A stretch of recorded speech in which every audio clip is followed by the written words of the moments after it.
நேசமுறவுகளுக்கும் எனது அன்பார்ந்த வணக்கம். கற்பகம் என்ற இந்த யூடியூப் தளத்துக்கு உங்களை வரவேற்பதில் நான் மிகவும் மகிழ்ச்சி அடைகிறேன். இன்றைக்கு என்ன காணொலி பார்க்க போறோம்னா, கருப்புளுந்துல வடை எப்படி சொல்றதுன்றதான் நான் பார்க்க போறேன். உளுந்து வடை சொல்றது அப்படின்னு பார்க்க போறேன். அதை வாங்க வீடியோக்குள்ள போய் பார்க்கலாம். வீடியோக்கு போறதுக்கு முன்னாடி இந்த யூடியூப் சேனல்ல வீடியோக்களை பாருற நீங்கள் உங்களது கருத்துக்களை கட்டாயம் தெரிவிங்க. தெரிவிச்சதும் லைக் பண்ணுங்க, ஷேர் பண்ணுங்க, இந்த சேனலுக்கு ஒரு சப்போர்ட் தாங்க. நீங்க அந்த பெல் பட்டனை கிளிக் பண்ணி வைக்கிறதால நான் போடுற வீடியோக்கள் உங்களுக்கு உடனுக்குடன் நோட்டிபிகேஷன்ல வரும். உங்களை கூறிக்கொண்டு வாங்க இப்ப வீடியோக்குள்ள போய் வடை சுடுறது அப்படின்னு பார்க்கலாம். நான் உளுந்து வடை சுட போறேன். உளுந்து வடை சுடுறதுக்கு நான் 1/2 கிலோ உடைச்ச கோதுளுந்து கருப்புளுந்து எடுத்து அதை 3 மணித்தியாலங்கள் ஊற விட்டு அந்த உளுந்த வடிவா கழுவி கோது நீக்கி போட்டு நான் அதை மிக்சியில போட்டு இவ்வாறு அடிச்சு வச்சிருக்கேன். அது சில பேர் நல்ல பசையா அடிக்கணும் அடிப்பினோம். நான் எங்கேயும் ஒரு உளுந்து சின்ன துண்டுகளா விட்டு நான் இதை அடிச்சிருக்கேன். ஏன்னா அப்படி அடிச்ச வடை எனக்கு பிடிக்க மாட்டதுக்காண்டி அது நல்லா மொறுமொரண்டி இருக்கும். அந்த வடையை சாப்பிட வெளிப்பக்கம் நல்லா கிறிஸ்பியாயும் உள்ளுக்கு நல்ல நைஸாயும் இருக்க மாட்டதுக்காண்டி நான் இப்படி அரைச்சி வச்சிருக்கிறேன். உங்களுக்கு அந்த ஊற விட்டு அரைக்கிறத நான் காட்டியில அரைச்சி எடுத்து வச்சிருக்கிறேன். அதுக்கு தேவையான 2 பெரிய வெங்காயம், ஒரு 10 பச்சை மிளகாய், கருவேப்பமிலை, பெருஞ்சீரகம் இவ்வளவு நான் எடுத்து ரெடி பண்ணி வச்சிருக்கிறேன்.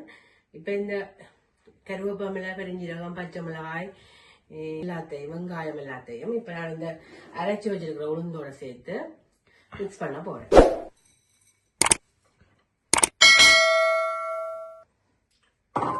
இதுக்கு தேவையான அளவு உப்பு போட போறேன். இதுக்கு தேவையான அளவு தூள் உப்பு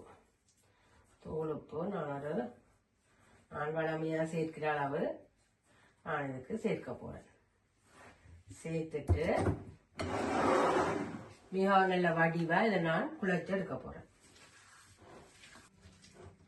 இப்ப நான் இதை நல்ல வடிவா குழைச்சு எடுத்துட்டேன். இது என்னன்னா கரண்டியால குழைக்க இல்லாத கையால குழைச்சாதான் நல்ல வடிவா எல்லாம் ஒன்றா சேரும்படி நாங்க குழைச்சு எடுக்கலாம். இப்ப நான் இந்த வடைக்குரிய மாவை குழைச்சு எடுத்துட்டேன். தண்ணி விட்டு மடிக்க கூடாது.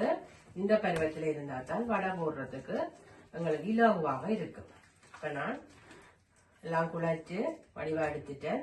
இனி நாங்கள் அடுப்புல சட்டியை வச்சு வடையை போடக்குள்ள பார்ப்போம். இப்ப வடை சுடுறதுக்கான சட்டி அடுப்புல வச்சு சட்டி ஹீட் ஆயிட்டுது. நான் இப்ப வடை சுடுறதுக்குரிய எண்ணெயை இந்த சட்டிக்குள்ள விட போறேன்.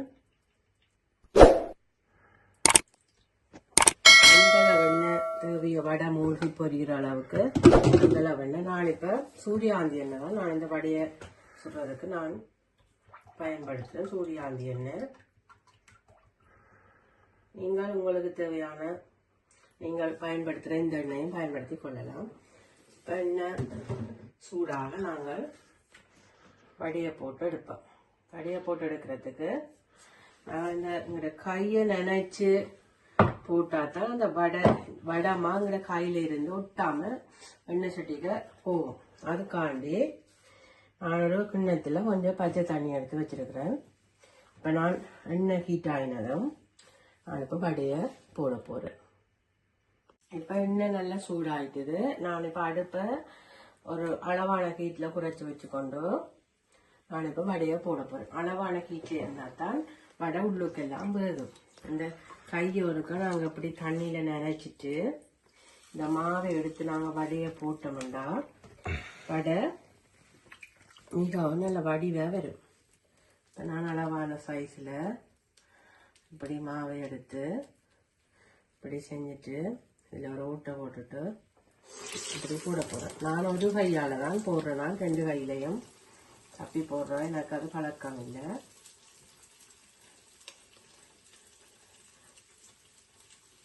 நீங்கள் உங்களுக்கு சுகமான மாதிரி போட்டுக்கொள்ளலாம்.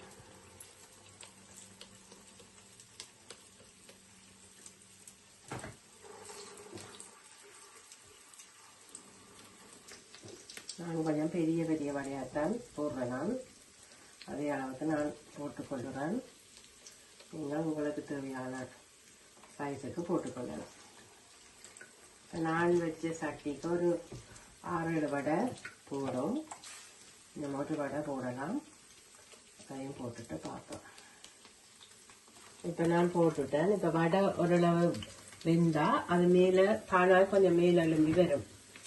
முதல் போட்ட வடைகள் இங்கே தானா எழும்பி மேல வரும். அது வரும்போது நாங்கள் மற்றவளம் திரட்டி விட்டா சரி, தானா வரும்.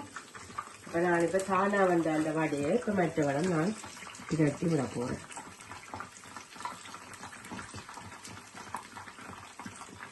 இந்த சட்டி நான் நடுக வடை சுடுறதுக்கு வச்சிருக்கிற வழியா அவன் ஒட்டாமல் எண்ணெய் மட்டும் பாவிக்கிறதுக்கு வச்சிருக்க வழியா ஒட்டாமல் அது வடை நல்ல வடிவா பொங்கி வரும். இப்போ இந்த வடையில தானா மேல வந்ததைய நான் இப்படி திருப்பி விட்டா 2 பக்கம் நல்ல அழுத்தமான சீப்பா வரும். அது இப்போ உடனே திருப்பாம விட்டோம்னா அந்த இப்படி வெடிச்சு வர மாதிரி வரும். அதனால நான் இந்த வடையை கொஞ்சம் அது மேல தாங்களாய வெறியக்குள்ள நான் இப்படி திருப்பி விட்டுருவேன். அப்போ ரவுண்டா வரும். இந்த வடை நல்லா வேகட்டும். வேக நல்லா பொன்னுறதுக்கு வரைக்குள்ள நாங்கள் அது ஆயில் இழுக்கிறோட பேப்பரை போட்டு இந்த எண்ணெய் குழந்தையால இந்த வடையை நாங்கள் எடுக்கலாம். வடை வேகி வரைக்குள்ள எடுக்கிக்குள்ள பார்ப்போம். இப்போ வடையெல்லாம் பொரிஞ்சு நல்லா பொன் நிறத்துக்கு வந்துட்டுது. நான் இப்போ இந்த வடையில இந்த கரண்டி வச்சு எண்ணெய் வடியை விட்டு இந்த வடையை நான் எடுக்க போகிறேன்.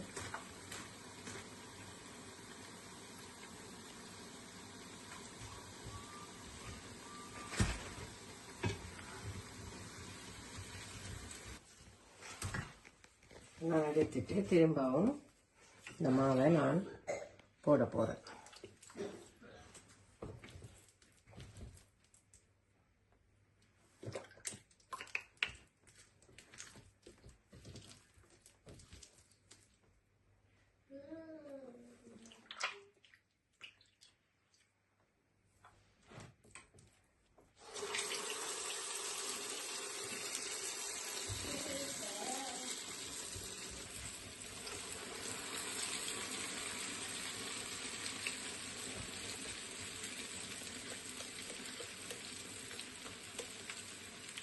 வடையும் எல்லாம் நல்லா பொன்னிறமா வந்துட்டுது. நான் இப்போ இந்த வடைகளையும் நல்லா எண்ணெயை வடிச்சு எடுக்க போறேன். வடையை போட்டு நாங்கள் முழு வடையும் சுட்டு முடிய பார்ப்போம். நான் உளுந்து வடையெல்லாம் சுட்டு எடுத்துட்டேன். நல்ல பொன்னிறத்துல நல்ல மொரண்டு இருக்குது. இப்ப சாப்பிட்டு பார்ப்போம் அந்த உளுந்து வடை எப்படி இருக்குன்னு சொல்லி. இந்த வடை மேல் பக்கம் நல்ல கிறிஸ்பியாயும் உள்ளுக்கு நல்ல சாஃப்டாயும் இருக்குது. கிட்ட கொண்டு காட்டுங்க. உள்ளுக்கு நல்லா சாஃப்டா இருக்கு, நல்லா அவிஞ்சு மேல் பக்கம் கிரிப்சியா இருக்கு, நல்லா இதா இருக்குது. நாங்கள் இப்ப சாப்பிட்டு பார்ப்போம் எப்படி இருக்குன்னு சொல்லி.